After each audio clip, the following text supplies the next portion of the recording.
সকালবেলা সূর্য ওঠার আগেই তারা মাঠে চলে যায়। কারো হাতে থাকে লাঙ্গল, কারো হাতে কোদাল, আবার কারো কাঁধে থাকে ধানের চারা। মাটির গন্ধে ভরে ওঠে চারপাশ।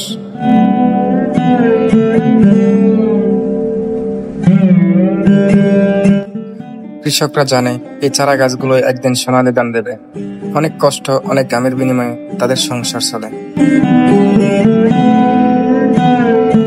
কৃষকরা অপেক্ষায় থাকেন কবে তাদের ধানগুলো বড় হবে। ধানের গাছ যখন ধীরে ধীরে বড় হয়, কৃষকের মনের স্বপ্ন তখন বড় হয়ে যায়। শিশুরা ধানের ক্ষেতের পাশে খেলতে থাকে। মায়েরা কৃষকদের জন্য ভাত তরকারি নিয়ে মাঠে আসে। ধান কেটে গোলায় তোলা হলে তখন গ্রামের প্রতিটি ঘরে উৎসবের আমেজ দেখা দেয়। দিন যায়, মাস যায়, ধান বড় হতে থাকে। কৃষকের চোখে তখন স্বপ্ন ঝলমল করে।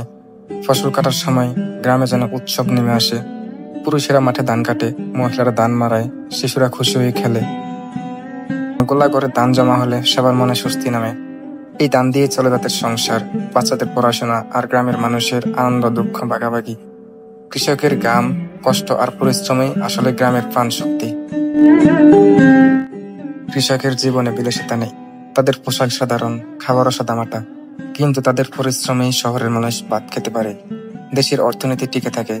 কৃষকের জীবনে কষ্ট যেমন আছে তেমনই আনন্দ।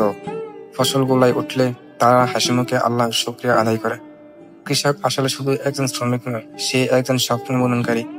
জমিতে ধান বুনে সে স্বপ্ন বুনে নিজের জীবনের, পরিবারের, এমনকি গোটা জাতির। ভিডিওটি কেমন লাগলো অবশ্যই কমেন্ট করে জানাবেন এবং ভিডিওটি ভালো লাগলে অবশ্যই শেয়ার করবেন। ধন্যবাদ।